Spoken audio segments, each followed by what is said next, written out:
Hey guys, welcome back to my channel. So today we are going to discuss stream API methods. So this is the part 3 of that. You can check out part 1 and 2. I'll be attaching the link somewhere in this video itself. Okay, so let's go. So these are the methods that we are going to discuss today. And so let's start with the first one, find first. So what find first will do is it returns the first element of the stream as the name suggests. Okay, so we have a list of string and we want Harry to be returned.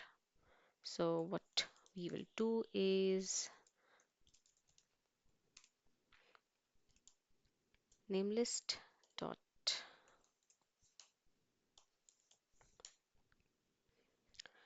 now the find first returns us with an optional, so you can add optional here.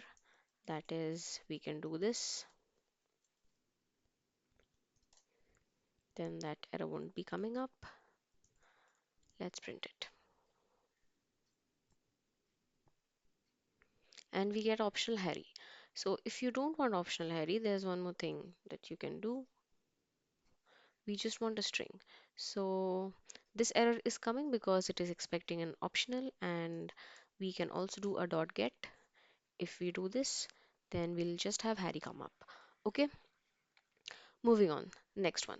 So what find any would do is it would do the same thing, just that it would be returning us with any. Okay, find return any element of the stream, and this is very helpful when you are dealing with parallel streams. So for the example, let me use the same thing.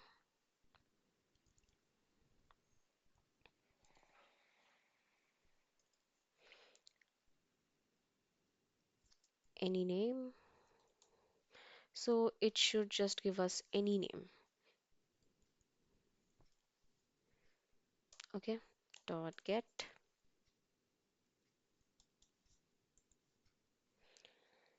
And let me just try running it again. So it's giving us Harry. So it's fine. Anyway, we are just concerned with any name. So maybe it's picking the first one. Okay.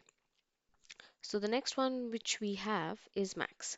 So a max will find the maximum element, right? So that is what it does. Finds the maximum element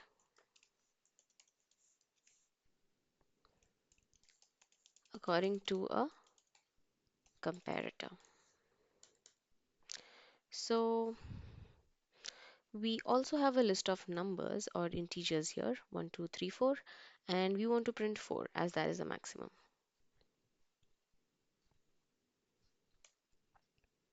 So we will go for numList dot stream and dot max. So as you can see, max takes a comparator and returns us with an optional integer, right? So we'll go for max, and we can write integer, and integer has a method compared to, so that is what we will be getting. So let us get an optional integer,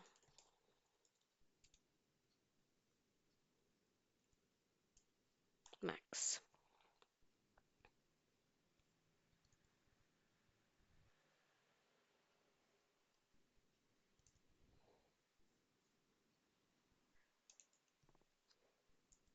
And we should be seeing optional 4.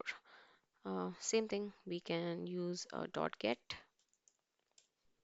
and remove integer. Let's just see 4. Okay. And moving on to the next one, what we have is minimum. So this will find the minimum according to a comparator.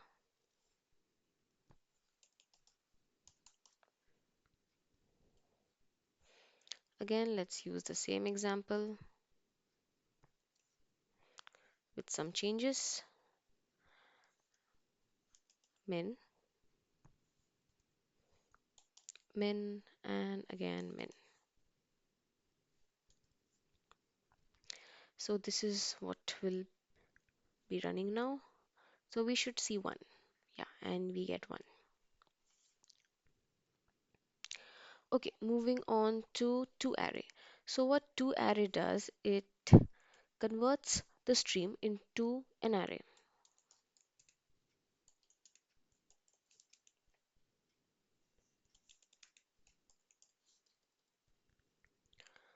So for this, we already have a list of names, right? Out here, we have a list of names, Harry, Ron, Hermione, and we want to convert that to an array. So string array names array will be, we'll go for name list dot stream and then to array. And inside this, we'll go for stream string array and method reference and this.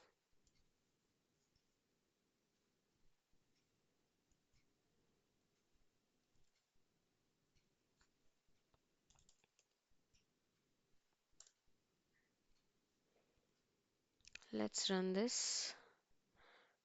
Okay, yeah.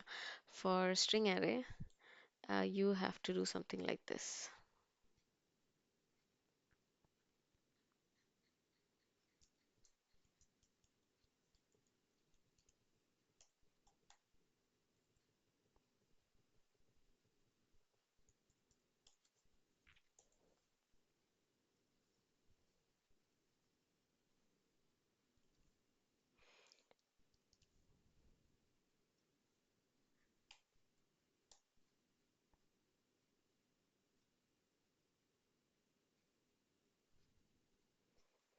Okay, now we should see our answer and we are getting. Okay. So next we have generate. So what happens with generate is we create an infinite stream of elements.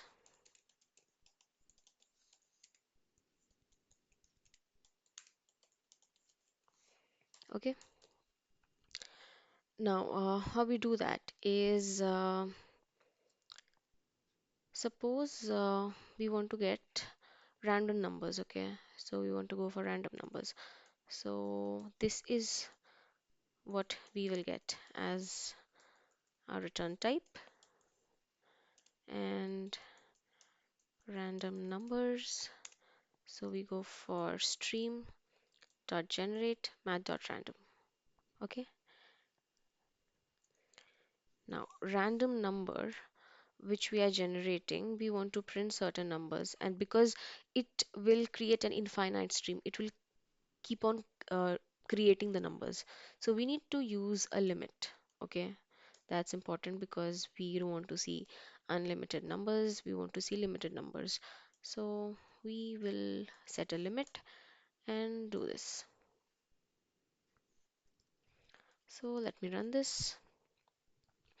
And you get randomly generated numbers and we get 5 because we've set a limit. So whenever you are dealing with infinite streams, always remember that you have to use a limit because you don't want your program to keep on running, right, for infinity. Okay, next what we have is iterate. So iterate is another way to create infinite stream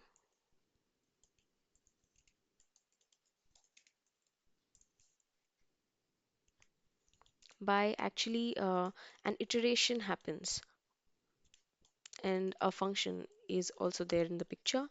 We'll see how.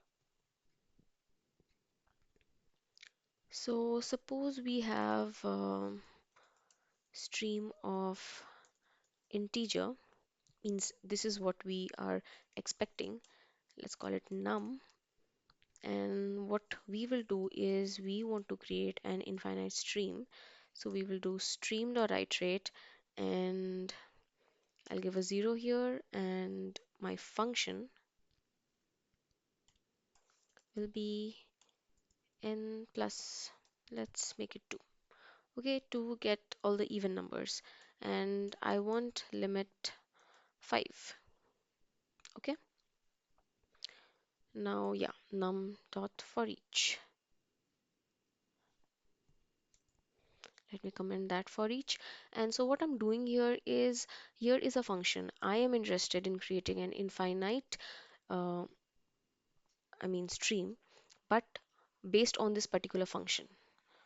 So we can have a more customized function here, and I have seen this being used when we are dealing with Fibonacci series. I have one video that I've made on Fibonacci series, and it's used via this particular method, iterate method. So you can go and have a look.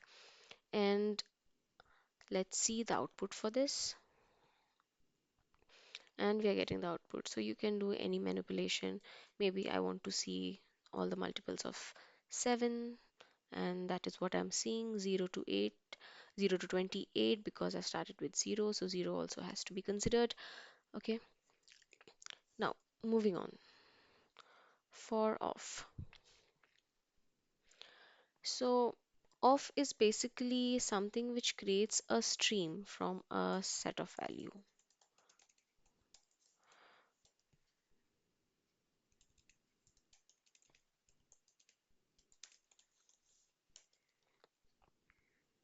So I can just create a stream of integer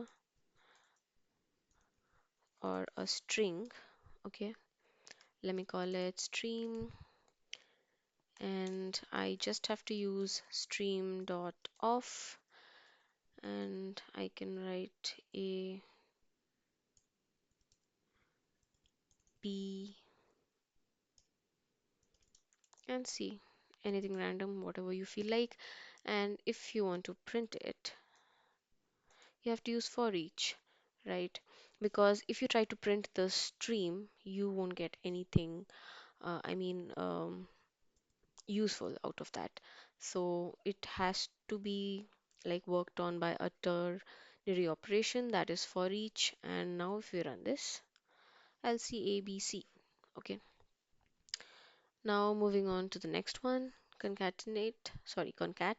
So concat just concatenates two streams. So let me just create stream quickly.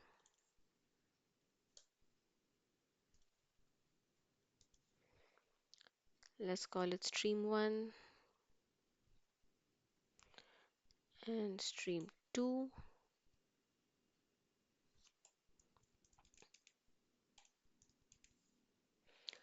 I am part 1 and I am part 2. And I will be creating another stream, stream 3. No, I don't want to make it part 3. What I'll do is stream dot concat stream 1, stream 2. Okay, so stream 3 dot for each.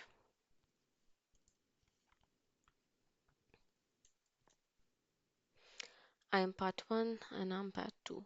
So we have concatenated the two streams, and that is what was expected. Next, what we have is reduce. So what reduce will do is it basically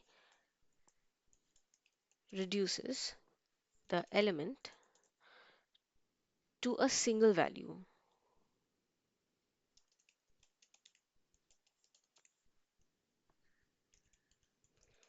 And it uses accumulator to do that. So out here we have a num list. Okay, great. So we have a num list, and we'll just calculate the sum of all those numbers 1, 2, 3, 4, which we see here. Okay, so I'll take the num list, stream, and just reduce. That's all.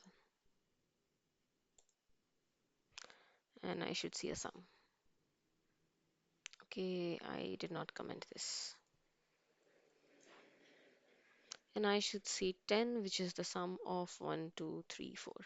Okay, so that is all for this video, and this is the part 3. So there are a lot of methods that we've discussed, and these are the ones that you are going to come across and you are going to use.